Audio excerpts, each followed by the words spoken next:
When adding conditionals into our algorithms, we need to look very carefully because right now, if I have my fuzz go over and down and over and up, and I test it, look, he's going to end up way over here, and I need him to come out up here.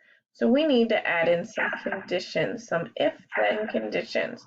So first I want my fuzz to go this way, and I do want him to come down, but then I want him to turn right here where this purple block is. So we're going to give him the condition, if you get to the purple block, I want you to turn right.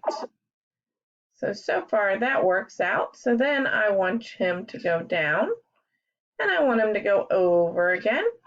But then I can have two choices. I can give him another conditional, or I can let him go all the way over. But I think for fun, we'll have another conditional. So if he gets to the second purple block, I want him to go up, and then I want him to go over.